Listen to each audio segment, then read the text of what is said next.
Ok.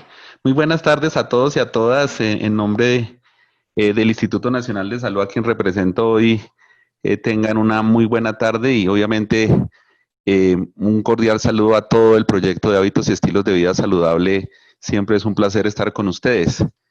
Mi presentación se va a basar en dos momentos. Un primer momento donde quiero contarles algunas particularidades de lo que ha sido la epidemia en Colombia, que he tenido la fortuna, si es que la palabra se me permite, de liderar a partir del Instituto Nacional de Salud todo el proceso de respuesta en la vigilancia en salud pública. Y de alguna manera reconocer unos elementos intermedios, que es la segunda parte, donde enlazo lo que está pasando con el coronavirus, algunas cosas que estamos viendo, con finalmente algunos hallazgos más intuitivos que porque la evidencia ya haya sido recolectada para tal fin.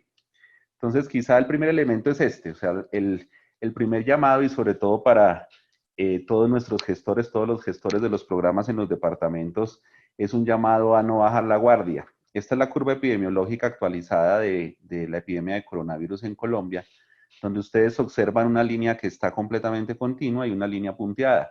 La línea punteada es la que uno no puede pensar es la disminución de casos, sino es el rezago natural del reporte de los casos y el rezago del proceso de diagnóstico, que no es un proceso fácil. Si ustedes quitaran esa línea punteada, lo que estarían observando es un crecimiento cada vez más importante de la epidemia. Si a eso le metiéramos un poquito de estadística, podríamos estar viendo un panorama como el que ustedes están viendo en este momento en la pantalla. Para el momento en el cual es fácil reconocer el estado de la epidemia, estaríamos hablando que se producen 1000 casos nuevos al día, teniendo en cuenta o teniendo de referencia la fecha de inicio de síntomas, pero podríamos estar ya para el 10 de junio en un 50% más de casos o en 3 veces más de casos, solamente teniendo en cuenta el proceso de notificación habitual que está basado en los sistemas de salud. Si nosotros sumáramos a eso los asintomáticos en el país son detectados alrededor del total de casos, son el 21% de los casos. Podríamos hablar que estaríamos alrededor en 10 de junio, es decir, ya la semana entrante, en alrededor de 3.000 casos diarios. Eh, Eso tiene una explicación adicional. Cuando nosotros tratamos de comparar la situación de lo que ocurre en el país, estamos viendo tres epidemias diferentes. Una epidemia creciente realmente, que está relacionada con muchos elementos. Los elementos que sumados entre sí está el cansancio social, obviamente la dificultad de muchas personas para mantener su ingreso y mantener obviamente el sostenimiento de su familia. Y así podría seguir sumando muchos factores que tienen que ver más con los determinantes sociales, obviamente. La línea que ustedes ven en la línea naranja-roja es una línea que me está mostrando el panorama de aquellos departamentos que hoy día están más afectados. Esos departamentos ustedes los han escuchado de alguna manera, que son el departamento de Amazonas, la ciudad de Tumaco, el departamento de Chocó, el departamento de la ciudad de Buenaventura, el departamento de Atlántico, Barranquilla y Cartagena, más lo que viene ocurriendo en Amazonas desde hace ya casi un mes. Lo que ustedes ven en la línea azul es lo que ocurre en Bogotá y sería muy parecido a la ocurrencia de Cali. Y lo que ven ustedes en la línea gris es lo que ocurre en el resto del país. Es decir, estamos viviendo tres epidemias diferentes. Una epidemia de altísima intensidad, especialmente en departamentos de la costa pacífica y de la costa caribe colombiana. Una situación con un incremento sostenido, más no tan vertiginoso como en esos sitios, en las grandes ciudades, específicamente en Cali y en Bogotá, y un bajo nivel en el resto del país. ¿Cuál es el llamado? El llamado es que mucho de lo que ocurre en eso que llamo un ciclo como tranquilo en el país, en cualquier momento se me puede volver azul o en cualquier momento se me puede volver rojo. Si uno llevara el panorama de entender un poco la dinámica de la epidemia, uno tendría que llevarla a 5 factores que podrían ser fundamentales. Si yo no me uno a eso con factores relacionados con la prestación de los servicios y factores relacionados con la vulnerabilidad que ya mencioné. Yo podría tener el escenario de la incidencia, entendido como del total de la población, cuánto se ha infectado, y aquellos que ha sido posible acceder a una prueba diagnóstica por alguna razón, sea porque sean sintomáticos o porque en los estudios de comunidad se encuentran como coronavirus. la mortalidad de la población causada por coronavirus, la letalidad, que es del total de los enfermos, cuántos mueren, la positividad de las muestras y la tasa de muestreo, entendida esa tasa de muestreo como el esfuerzo que hacen los territorios por determinar los casos. Entonces, quiero detenerme en esos 5 elementos para que ustedes entiendan la intencionalidad. La incidencia me habla de alguna manera de lo que puede ser el ataque que ha tenido la infección en un lugar determinado. Como ustedes saben, todos somos susceptibles al coronavirus, o sea, ninguno ha tenido un contacto previo con él, por lo menos antes de marzo 6, ningún colombiano había tenido contacto con él. Entonces, entre más alta es esta incidencia, me habla que la afectación de la población es más alta. Disculpen, paso aquí un par de diapositivas y es lo que ustedes ven en Leticia. Leticia está en 3.631 por 100.000 habitantes. Eso me habla de que casi ya el 30% de la población de Leticia está infectada. La mortalidad lo que me refleja es el flujo que ha tenido el bicho para poder causar su mayor daño. Ustedes saben que la preocupación no es tanto que la gente se infecte, porque al final se espera que el 80% de la población podría infectarse y no desarrollar ningún síntoma, sino en el efecto que puede causar en términos de la mortalidad y específicamente en afectar la prestación del servicio en términos de la capacidad que tiene el servicio para poder recibir esa demanda tan desaforada como ocurrió en Italia, como está ocurriendo hoy día en Brasil, como está ocurriendo en Perú de gran manera. Entonces, la mortalidad y letalidad tiene que ver con una característica del bicho que se llama la virulencia, que es la capacidad de dañar al grado máximo.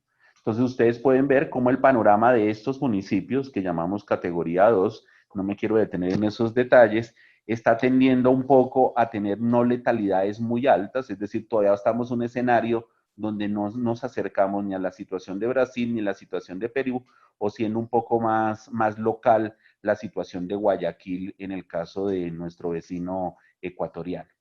Y adicionalmente, el porcentaje de positividad me habla de qué tanto está circulando el bicho en la población. Porque si yo le tiro a 100 personas y en las 100 personas encuentro 8, que es lo que veo en el país, pero en otros departamentos o en otras ciudades miro que de 100 que le tiro, a 30 le encuentro, es decir, 1 de cada 3 le encuentro el bicho, me habla de gran manera de lo que está ocurriendo en términos de la circulación comunitaria del bicho. Y finalmente, el esfuerzo de buscar. Aunque mucho del discurso alrededor de coronavirus se ha centrado en la prueba se ha constituido en un riesgo adicional porque la gente piensa que la prueba es una vacuna. El hecho de yo estar negativo en una prueba de coronavirus es como si me vacunara del coronavirus y eso no es cierto. Es más, el hecho de yo tener el coronavirus y ser asintomático o ser sintomático leve, la urgencia no era saber que yo tenía coronavirus, sino en una condición como la que estamos, una condición de alto riesgo para la población. El hecho de confinarme y de proteger a los otros puede ser más eficiente que el mismo hecho de la prueba, que en parte es lo que Colombia, a pesar del esfuerzo grande que ha hecho, un esfuerzo ya de 2 meses y medio de confinamiento, ha logrado detener comparado con otros países donde la curva explosiva de la mortalidad fue mucho más temprana. Solamente para que lo tengan en el referente, si recuerdan el gráfico que les mostraba de 3 líneas, aquí ustedes miran el reflejo de aquellas ciudades donde el tema, en aquellas ciudades que tienen más de 1 millón de habitantes, se comporta de manera creciente para los indicadores que ya les he comentado. Entonces, el mensaje es, hasta acá, el mensaje es que estamos teniendo una epidemia que todavía no está llegando a su curva más importante. Estamos hablando de un escenario donde la mortalidad todavía no es nuestra gran preocupación, aunque cada vez aparece más y especialmente aparece en las grandes ciudades. Y estamos hablando que el panorama es todavía más serio en ciertos sitios. Ese es el elemento que quiero que tengan en mente. Además, cuando tratamos de ver que es un ejercicio un poco matemático y posiblemente no muy fácil de comprender, ustedes observan cómo Colombia para duplicar sus casos tarda hasta 16 días. Si esto lo comparáramos con la situación de Estados Unidos hace un par de semanas, Estados Unidos duplicaba la cantidad de casos en 2 días. Y con una connotación adicional, y es que Estados Unidos cuando empezó a duplicar los casos en 2 días, la duplicación era de casos graves, no era duplicación de casos que tuvieran alguna necesidad de hospitalización, como en el caso de Colombia. O sea, la mayoría eran casos graves, mientras que los colombianos, la mayoría son casos leves. Es decir, nuestra duplicación está ocurriendo en 16 días en este momento, mientras que en los Estados Unidos la duplicación estaba en 2 días hace un par de semanas, y adicionalmente a eso la duplicación era en casos graves, mientras que en Colombia es en casos leves. Y la duplicación de las muertes es todavía más positiva cuando la duplicación de las muertes sucede en 20 días, mientras que en Estados Unidos estaba sucediendo en alrededor de 3 días. Si esto lo llevara a un país vecino como Brasil, estaría en un tenor muy parecido a lo que está ocurriendo en Estados Unidos o lo que ocurrió en Estados Unidos. Y acá es donde empiezo a enlazar un poco con la pandemia de la inactividad física. Ustedes ven acá la curva de la letalidad en 2 departamentos de Colombia. La curva de la letalidad en el mundo ha mostrado que los grupos de mayores de 70 años son más susceptibles a morir cuando tienen una infección por coronavirus. No solamente ligado por la edad, sino por el hecho de tener síndromes, un conjunto de enfermedades no transmisibles. De hecho, es más probable cuando se tiene síndrome metabólico que cuando se tiene solamente uno de los indicadores del síndrome metabólico. Entonces, ¿qué observan ustedes en este caso de estos 2 departamentos? Realmente no son ni siquiera 2 departamentos, sino son 2 ciudades del país. Ustedes observan que bien la letalidad, que es lo que se muestra en el eje de las Y, la letalidad es importante, la ven en la línea roja, es importante en los grupos de mayores de 60 años. Se presenta una letalidad importante, incluso superior a lo que pasa en el país, en el grupo de menores de 60 años y preocupantemente, sobre todo en el gráfico inferior derecho, en el grupo de 30 a 49 años, que no es lo que se ha visto en el mundo y no es lo que se ve en Colombia. Entonces, cuando uno mira las causas subyacentes, muchos de ellos son personas con enfermedades no transmisibles, algunos de ellos son medidos en términos de la obesidad, algunos de ellos son medidos en el hecho de tener una inmunodeficiencia previa. Sin embargo, es una letalidad superior en el país. O sea, lo que ocurre en estas ciudades, que no las quiero mencionar, son superiores a lo que ocurre en el resto del país. Entonces, ahí es donde empieza a ver el enlace. Si yo estoy hablando de que en menores de 60 años se me está presentando picos de letalidad en algunas regiones del país, cuando nosotros esculcamos un poquito más los datos, tenemos una referencia clara y es que tenían una comorbilidad subyacente, es decir, tenían o diabetes o hipertensión en su mayoría. Y algunos de ellos no, sino la mayoría de ellos tenían una característica adicional. La característica adicional es que su enfermedad de base no estaba controlada. Es decir, si tenemos un escenario en el cual la letalidad emerge en poblaciones donde no se espera letalidad y se analiza con profundidad esos casos, estamos observando que es una deficiencia en el control de la atención primaria. Y en la atención primaria, obviamente, juega el binomio de alimentación saludable y actividad física, solo para centrarme en 2 elementos que pueden ser trazadores en estos grupos de edad. En general en todos los grupos, pero en estos en particular. Y cuando a esto le sumamos dónde están ocurriendo los brotes, de pronto esta diapositiva no es muy afortunada, todavía no hemos sacado la diapositiva porque esta es una diapositiva reciente que hicimos.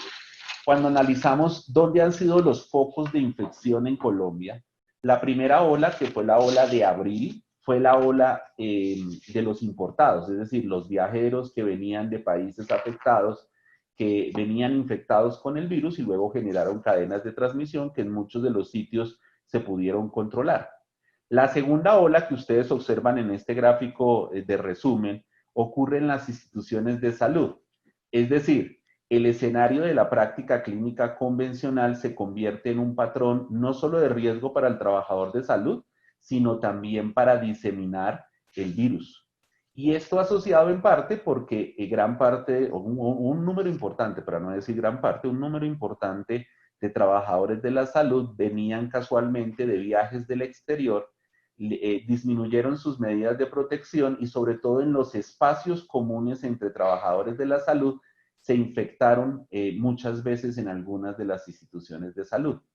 y eso favoreció el ciclo de transmisión, obviamente, de pacientes a trabajadores de salud, de trabajadores de salud a pacientes. Y la tercera ola, que es la que me empieza a ligar, tiene que ver con unas poblaciones especiales, que son la Policía Nacional, las fuerzas militares y los ámbitos comunitarios recientes que ustedes han visto en plazas de mercado. ¿Cuál es la característica que tienen esos ámbitos? Que son ámbitos de alta circulación o de alto contacto con la población.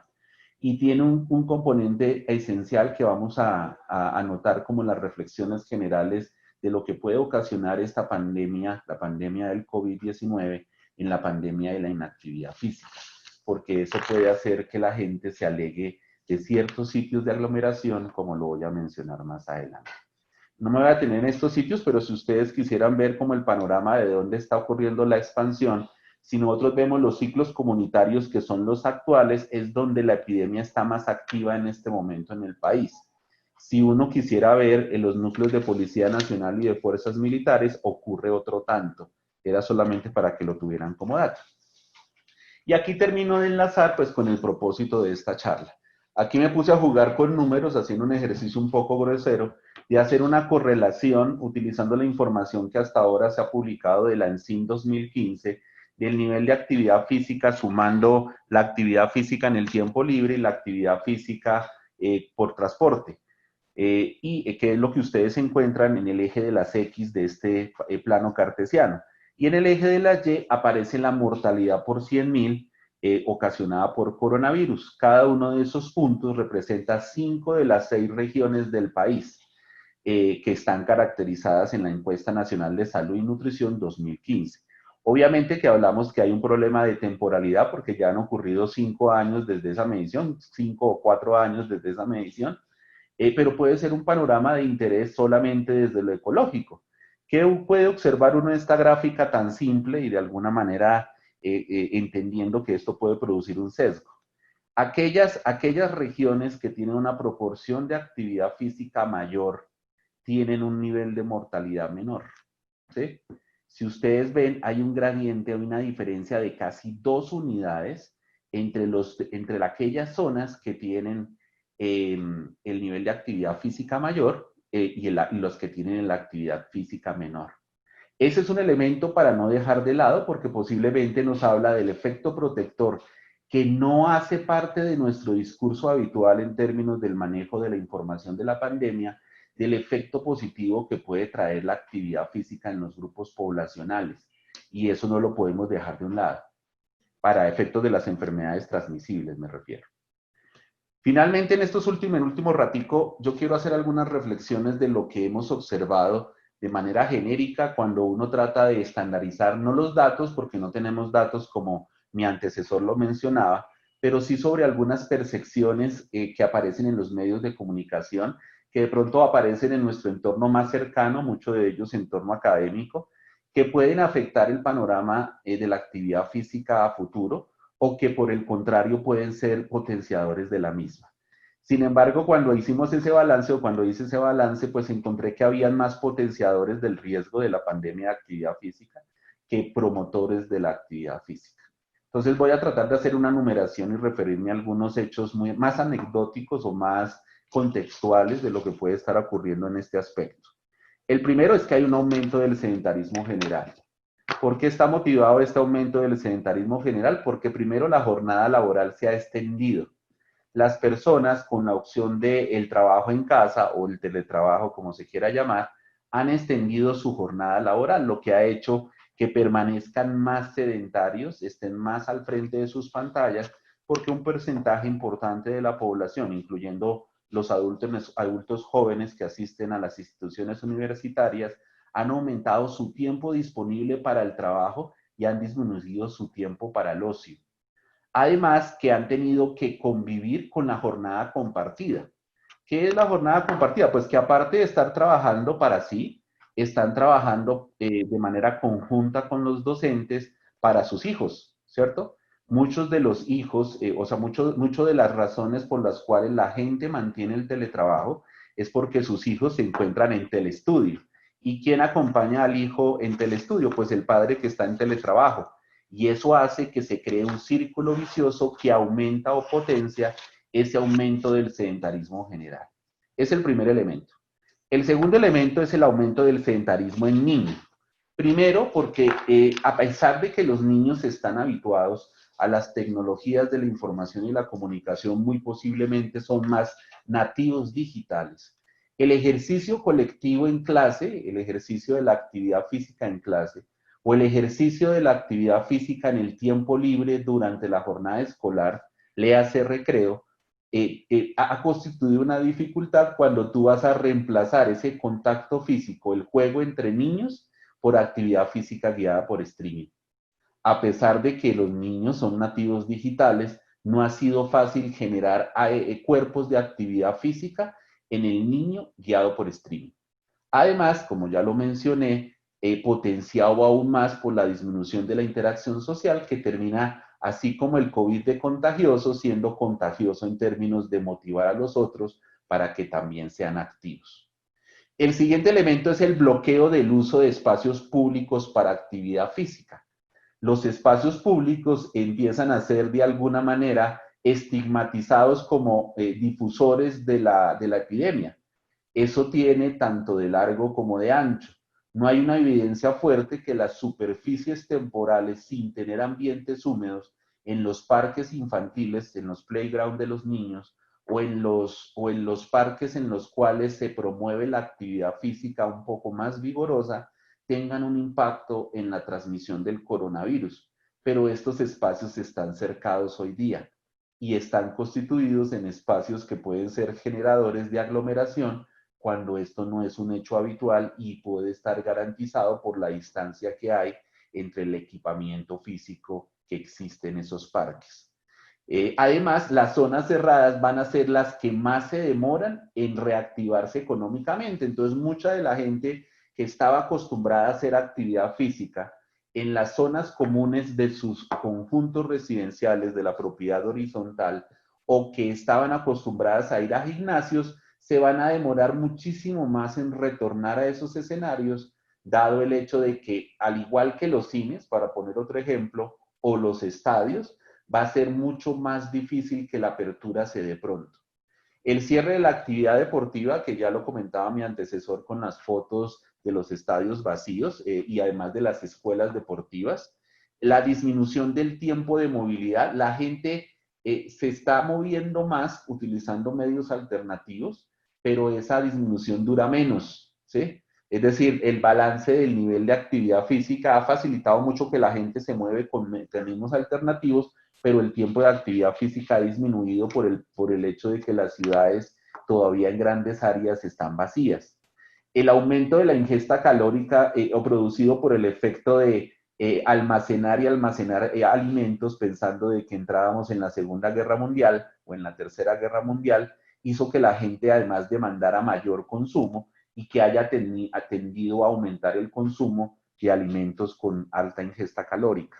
Y finalmente, la disminución de la demanda de servicios de salud. Incluso en nuestros mensajes a veces es peligroso porque decimos que la gente en lo posible debe evitar las aglomeraciones y las aglomeraciones que pueden ser más riesgosas son las aglomeraciones en los servicios de salud. Eso ha hecho que la gente se desestimule en términos de acceder a los servicios y ese control que veíamos en la gráfica de las dos ciudades pueda ser potenciado. Esas son algunas reflexiones acerca de lo que puede producir este proceso de confinamiento en términos del riesgo de pandemia, más otras cosas que mis antecesores también mencionaron. Finalmente, algunas situaciones que al contrario potencian la actividad física. El primero es el mayor nivel de intención. Creo que en parte esta situación de pandemia, este encierro durante más de 3 meses, ha hecho que la gente empiece a hacer reflexiones sobre su propia vida. Incluso en un balance que hace la Cámara de Comercio Digital, habla que el elemento de mayor consumo en este momento es un elemento deportivo. Eso al menos hace que aumente el nivel de intención, ¿sí? Obviamente que estamos hablando de personas con cierta capacidad de pago. Y eso puede ser positivo en el futuro próximo, es decir, el hecho de que la gente se reactive porque está teniendo dentro de sus deseos inoportunos del 31 de diciembre aumentar su nivel de actividad física por X o Y razones. El segundo es que la gente empezó a darse cuenta que el hogar puede ser el escenario de la actividad física. Mucha gente no ha percibido el hogar como un lugar de actividad física, sino que considera que son los lugares de interacción social los que facilitan la actividad física y de hecho en parte puede tener razón. Pero la reflexión del confinamiento ha hecho que muchos reaccionen y empiecen a promover la actividad física al interior de sus casas, más allá de sus cuartos con determinado metraje. Lo tercero es el hecho de el involucramiento progresivo de las TIC en nuestra vida cotidiana. ¿Quién iba a pensar que ahora nuestro escenario de ver partidos de fútbol no eran en un escenario deportivo, sino eran exclusivamente a través de la televisión o de ver conciertos musicales? Muy posiblemente la actividad física tiene que entender esto como un patrón que va a ayudar mucho a su promoción en las etapas interpandemia. El mejoramiento de las rutas para los ciclistas, que se volvieron prioridad por lo menos en las grandes ciudades en el país para facilitar de alguna manera mantener el distanciamiento social. Esa infraestructura montada posiblemente va a ser difícil de desmontarla, como ha ocurrido muchas veces con ciertas circunstancias temporales en nuestra vida cotidiana en las decisiones de salud pública. El transporte activo para los exceptuados, aquellas personas que fueron exceptuadas por las normas legislativas que cubren la emergencia, hizo que la gente decidiera o prefiriera progresivamente la bicicleta, el uso de la bicicleta o incluso a caminar que usar el transporte masivo Transmilenio especialmente o los transportes masivos en las grandes ciudades. Y hay un último elemento que creo que es importante y es la depuración ambiental. Creo que la reflexión que hemos tenido durante los últimos meses del impacto que puede tener la depuración ambiental, es decir, ver un ambiente más limpio, un ambiente con menos smog, un ambiente más reverdecido, porque eso ha pasado en nuestras ciudades a pesar de no estar en un periodo propio de ese reverdecimiento en todas las regiones del país, el país está viendo una depuración ambiental. De alguna manera la recuperación del ambiente hace que el ambiente sea más saludable para poder tener actividad física. Quizá hay un elemento final que no lo incluí en la diapositiva, pero que tiene que ver con las TIC, es que también la teleasistencia médica se convirtió en una opción incluso para el paciente con una enfermedad no transmisible que, como lo mencioné antes, se puede convertir en una opción interesante para la atención primaria.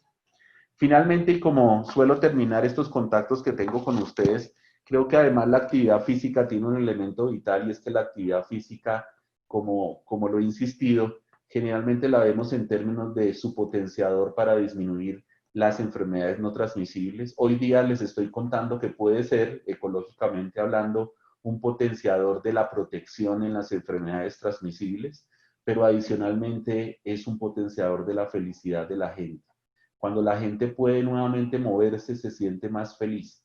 Gran parte del llamado que hacen los adultos mayores que pueden tener una opción de confinamiento mayor es a tener la posibilidad de volver a moverse y de volverse a encontrar con nosotros. Y es el mismo llamado que hacen los niños de encontrarse con sus compañeros de clase y de los adultos de encontrarse con sus amigos. Y mucho de eso tiene que ver con moverse. De verdad, muchas gracias por permitirme compartir estas reflexiones en esta sesión y como siempre es un placer estar compartiendo estos escenarios con ustedes.